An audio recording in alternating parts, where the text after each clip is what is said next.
तो भगवत प्रेमियों, रूढ़ी कुरीति देश में जब हो जा प्रवेश, रूढ़ी कुरीति देश में जब हो जा में प्रवेश, दर्शन मिले ना प्रभु के, निज दिन रहे कलेश। जब जब इस संसार में रूढ़ी कुरीति आ जाती है तो मनुष्य भ्रमित हो जाता है। वो ज्ञान जो है उसके हृदय में ठहर नहीं पाता है। क्यों नहीं ठहरता है? क्योंकि उसको कोई कुछ बताता है, कोई कुछ बताता है, कोई कुछ बताता है, इसलिए उसका मन भ्रमित हो जाता है।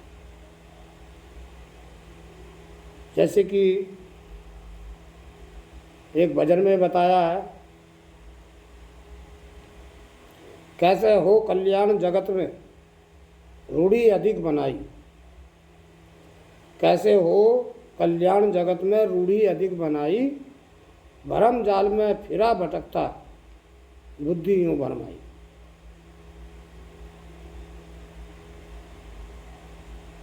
उसको भ्रम पैदा हो गया रूढ़ी कुरीति हो जाने से। तो नंबर पहले पुष्प में बताया है, कोई कहे भगवान नहीं है, कोई कहे भगवान नहीं है, कोई कहे मैं खुद भगवान, कोई कहे मैं भोले बाबा, कोई कहे मैं हूँ कृष्ण। पार ब्रह्म बतलावे कोई, जग आधार वही है, कोई कहे वो पालन करता, सृजनहार वही है। सबका मत अलग अलग है। कोई कहता है कि भगवान कुछ नहीं है, जो भी कुछ हो बस मैं हूँ।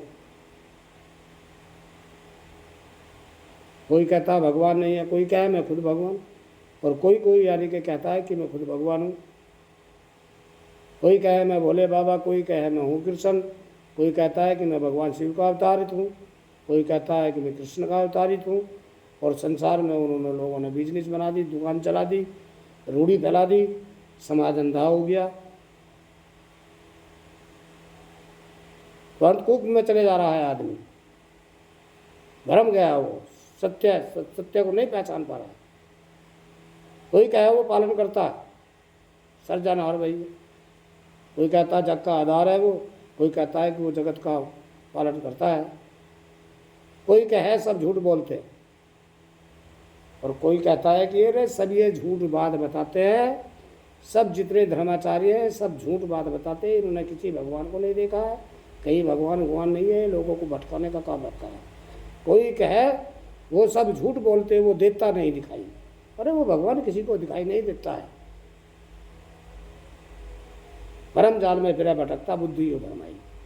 और भरमा रहे हैं, इनकी बुद्धि भ्रमित हो चुकी है, इसलिए कहाँ ये सच्चे रास्ते पर चले हुए हैं, सब भटकते फिर रहे। कोई काशी में फिरे ढूंढता, कोई काशी में फिरे ढूंढता, ना भगवान मिला उनको। ऋषिकेश हरिद्वार में ढूंढा, ना भगवान मिला उनको। वृंदावन मथुरा में ढूंढा, ना भगवान मिला उनको। और कोई जाके कैलाश में ढूंढे, ना भगवान मिला उनको। कोई कहे मैं ढूंढ के हारा, कोई कहे मैं ढूंढ के हारा, मेरी नहीं समझ में आई, भरम जाल में फिरे भटकता बुद्धि हूँ भरमाई। कोई कहता है तीर्थ में मिलेंगे, काशी चले गए, मथुरा चले गए, वृंदावन चले गए, कैलाश में भी जाकर के देखा, कहीं भी उसको भगवान नहीं मिला है। जहाँ भी गए वहीं सब एक पार्थिव मूर्ति है, उसी को सजा धजा करके पुष्प सुगंधित अर्चना कर रखी है, बस उसी को कह रहे हैं कि यही भगवान है। भगवान वो नहीं हो सकता, क्योंकि कबीरदास कहते हैं कि पत्थर पूजा हरी मिले तो मैं पूजू पहाड़, याद है तो चाकी भली जो पीस खाए संसार।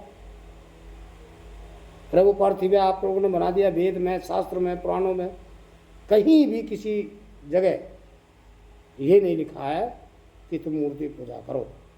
लेकिन हमारे बड़े बड़े धर्म के ठेकेदारों ने, धर्माचार्यों ने ये प्रथा चला दी, और आज समाज, संसार, साधु संत भी सब इसी में लगे हुए हैं। कोई रिसर्च करने वाले ने कहा, अध्ययन करने वाले ने कहा कि भाई मैं ढूंढ के हार चुका हूँ, वो कहीं भगवान नहीं मिला। नंबर 3 पुष्प में समझाया, कोई कहे वो अलख निरंजन, कोई उसको अलख निरंजन बतलाता है, कोई कहे वो अलख निरंजन नहीं, निराकार बतलावे कोई, निराकार बतलावे कोई, कोई साकार बताते हैं, कोई कहे वो अलख निरंजन जग व्यापक बतलाते हैं, कोई कहे वो संत भेष में आके धर्म चलाते हैं, कोई कहे वो रहे अजन्मा ये संदेश सुनाते हैं। ये करे जगत अंधियार कुरी थी, यह करे जगत अंधियार कुरी थी, पाप ने धूम मचाई और भ्रम जाल में फिरे भटकता बुद्धियों धर्माई। अब कोई इसको निराकार बताता है, कोई इसको साकार बताता है, कोई इसको अलग निरंजन बतलाता है, कोई कहता है वो सब जग में व्यापक है, कोई कहता है वो अलग अजन्मा है, कोई कहता है वो संत के वेश में आते हैं। तो बुद्धि इसलिए मनुष्य की भ्रमित हो जाती है, मैं मानूं तो क्या मानूं। यहाँ करी जगत अंधियार कुरी थी ने पाप ने धूम मचाई। इस संसार के अंदर इस तरह से अंधियार छाया हुआ है, सबकी बुद्धि भ्रमित है। लेकिन महापुरुषों ने अंत में बताया, सदा करे जो याद प्रभु को, सदा करे जो याद प्रभु को देता उसे दिखाई, दया शील संतोष व्रत वहाँ धर्म ध्वजा लहराई। जो उस प्रभु का सदा सुमरण करते, नित्य निरंतर शाश्वत,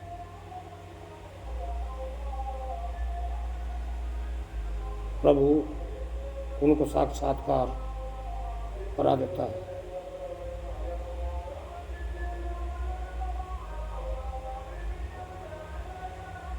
उसके अंदर 5 गुण ये ऐसे होते हैं, जिन्होंने भी उस प्रभु को जाना है, उसको पाया है, उसके पास में दया शील संतोष व्रत दृढ़ता दृढ़ संकल्प आदि और धर्म में होता है। ये उसके कुछ ऐसे गुण लक्षण है उस महापुरुषों के, जिन्होंने उसको जाना है। मृत्युंजय गुरु समझाते हैं,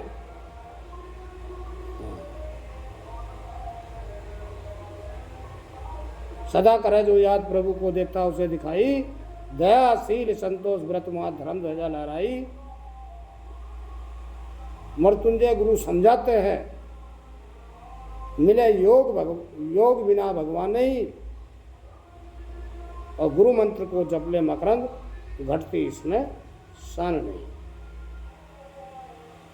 बस यही रास्ता एक महापुरुष ने बताया है कि जो पुरुष प्रभु का नाम है उसका सुमरण कर, इसी में तेरा कल्याण। जो भी महापुरुषों ने गुरु लोगों ने आप लोगों को नाम शब्द जप दिया है, बस उसी को जपते रहो, रटते रहो, उसका ध्यान करो, तो आपकी मंजिल आसान है और आप समझ जाएंगे कि सत्य क्या है। तो धर्म एक ऐसा शब्द है जिसको कभी गंदा नहीं किया जा सकता किसी भी तरह से, क्योंकि जो पाप पुण्य से रहित है उसी का नाम धर्म।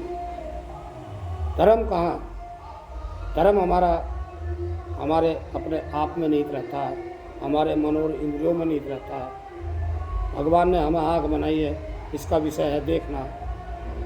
यदि हम गलत देखते हैं तो यही अधर्म हो जाएगा, और यदि हमारे नेत्रों की दृष्टि सुदृष्टि है तो वो धर्म है। सर्वनेन्द्रिया दिए हैं, कान दिए हैं, हमको सुनने के लिए दिए हैं। अब जैसे भी शोरगुल हो रहा, आवाज़ हो रही है, वो सुना तो जाता है, लेकिन हमको अच्छी बात पे अमल करना है, ये इसका धर्म है। हाथ हैं, ये काम करने के लिए दिए हैं, इनसे अच्छा काम कीजिएगा। पैर है चलने के लिए, अच्छी जगह जाइएगा। जीभ दिया है बोलने के लिए, स्वाद के लिए, अच्छा बोलो। तो इसलिए मन इंद्रिय का संयम करना ही परम तप है, यही एक धर्म है। कुछ गलत कहो ना किसी को, कुछ गलत करो ना।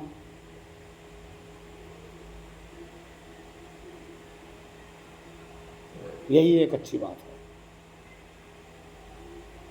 और भटकने में नहीं आना चाहिए। वो परमपिता परमात्मा सर्वव्यापक है। क्यों है सर्वव्यापक?